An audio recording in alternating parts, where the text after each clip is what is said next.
by now. Yeah, all right. Hello, everyone. Welcome to Insight Policing live stream Uncut. I'm Dr. Megan Price. I direct the Center for Applied Insight Conflict Resolution and teach Insight Policing, which is conflict resolution for law enforcement. Today, we're going to be talking about the Daniel Prude grand jury decision to not indict the 7 officers who were there for his arrest and his death. And joining me today are Mike Delaney, Andre Brooks, and James Lawrence. Do you guys want to introduce yourselves real quick? Yeah, Mike Delaney. Hey, guys. I'm a 30-year law enforcement veteran here in Prince George's County, Maryland. And also, I'm a co-instructor for Insight Policing. Hi, my name is James Lawrence, and the same. Thank you. Andre? Good evening. My name is Andre Brooks. I am a law enforcement officer in the Maryland area with more than 30 years of experience, and I partner with Megan, Mike, and James in Insight Policing. So enjoy. Thank you.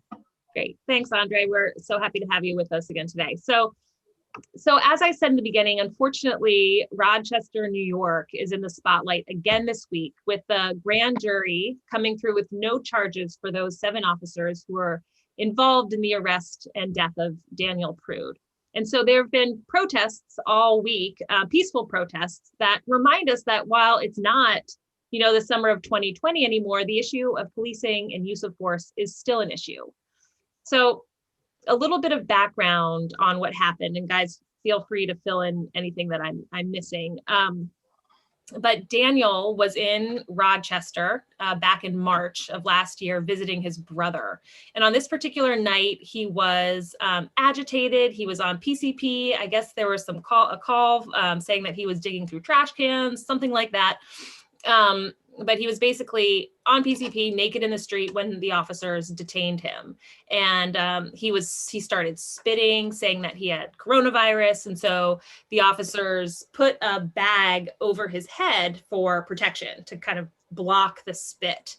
Eventually, to continue to actually stop him from spitting, even with the bag on his head, they restrained him and held his head to the ground. There were also knees involved, according to the video. And when the EMTs took over, he was unresponsive. So clearly, this is a disturbing, and also, it's a tricky topic and not one that we're going to solve here, but it raises the important questions that community members really want to know about use of force, and then also about police accountability. So let's just start with the use of force question. Each of you, more than 30 years of law enforcement experience. Was use of force appropriate in this particular situation? And kind of what was the goal? Could anything have been done differently to achieve that goal? Well, I'll start off, if y'all don't mind, the young guy of the bunch. I think the force that was used was good up until the point where the hood, and the hood is designed if a person is spitting or threatens to spit on the officers, during their interaction. So when the hood is placed on his head, it appears from the video that one of the officers gets on his back and is trying to restrain him and push him down to the ground. But the problem is he was already restrained. He was in handcuffs. Okay, you put the hood on, that's fine. But you can hear in the video where he's saying he can't breathe, and you can hear him having problems breathing. At that point, just pull back. The guy's not fighting. If he does start to fight, then you level up your force at that point. So I just think it was just a little bit too much. Again, we're just seeing snippets of the video, so we don't have the entire story. But what has been presented to us, making judgment on that is all we can do. But it just didn't look good. And we've talked about this the last couple of weeks.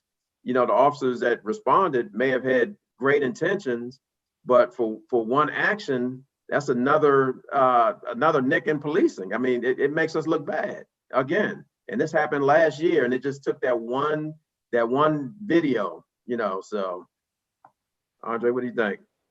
Yeah, I think the initial level of force was appropriate given the circumstances. You know, you hear the call, you understand what the call is about. We've all been in a situation where you know what you're going to face when you get there, when it's freezing like that, a guy who's on PCP who's naked.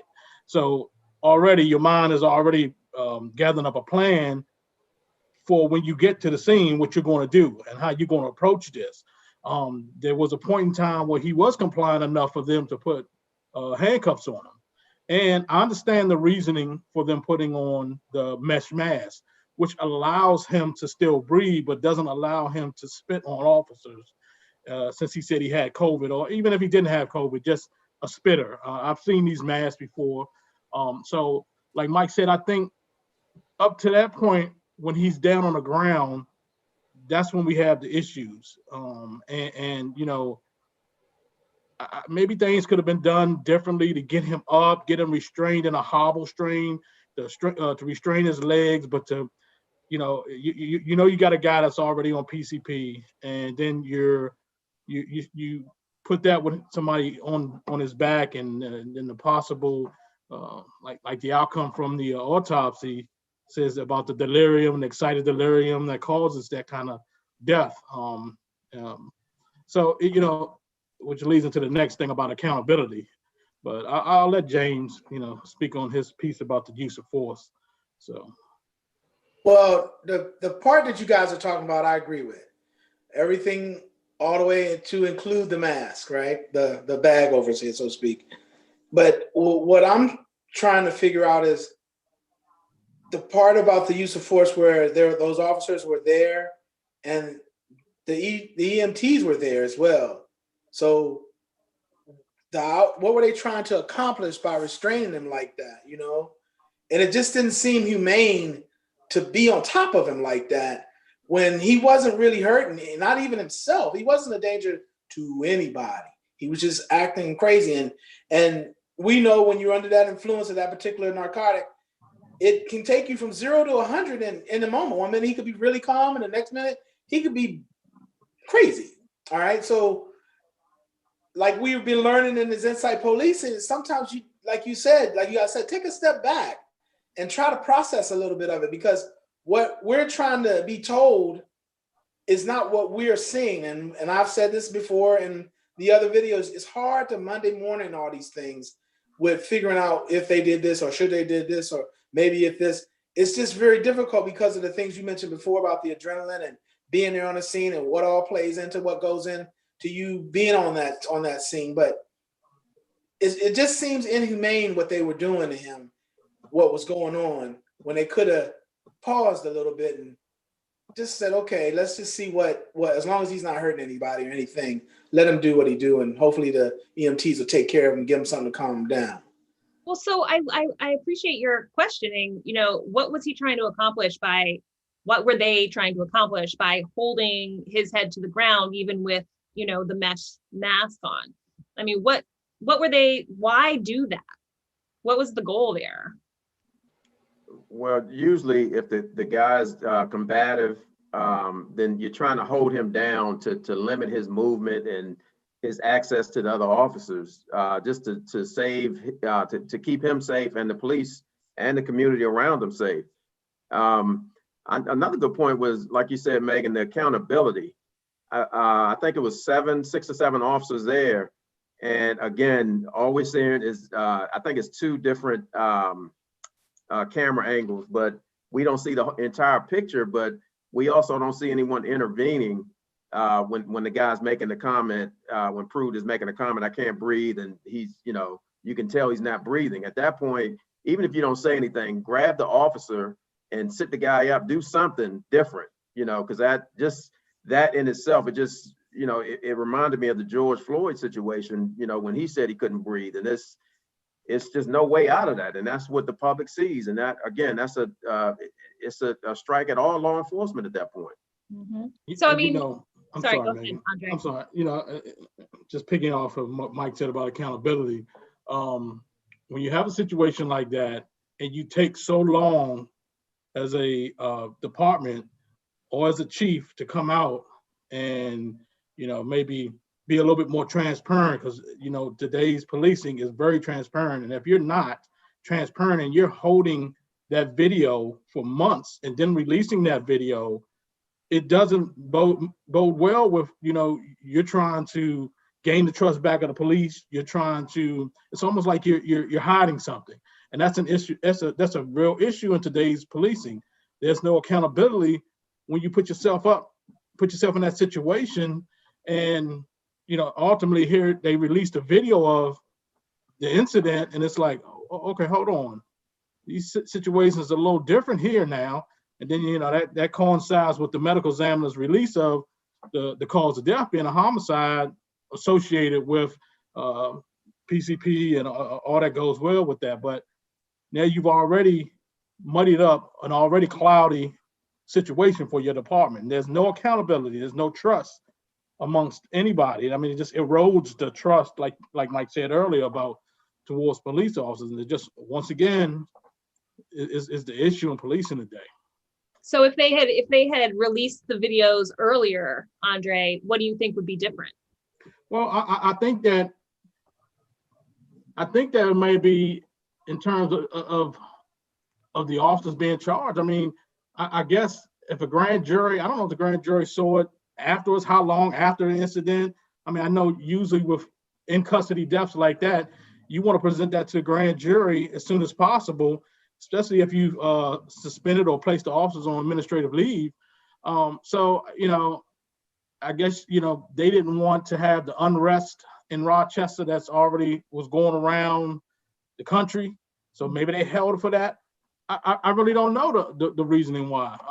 But it appears to me that the chief, I think the chief was terminated as a result of it. And I think the attorney general or the district attorney, she's bound to get justice in this case. But justice 7-8 months later, I mean, I know investigations take time to do. I get that, but I think maybe a little bit more transparency up front. It may have changed the outcome of whether the officers, maybe not all of them, but maybe a few of them that were complicit in this whole arrest, may have been charged. Yeah, transparency is super important. I mean, the community wants to know what's going on. And if already the community is upset by this kind of treatment, right, which doesn't feel right, it doesn't feel like when we watch the video that Prude was really given any respect as a human being, left on the ground in the snow without any clothes on, held to the ground, and then not being able to see the evidence. It's just one more kind of, like Mike said, nick against policing and the trust that communities can have. So on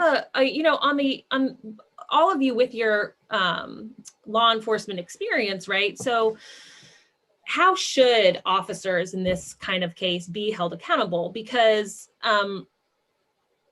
force is an important tool, right? And sometimes officers need to use it for the safety and protection of the community, of themselves. So how should we be assessing whether force is justified, right? Because the current standard is that it's okay if the officer feels threatened. And perhaps in this situation, the officers felt threatened.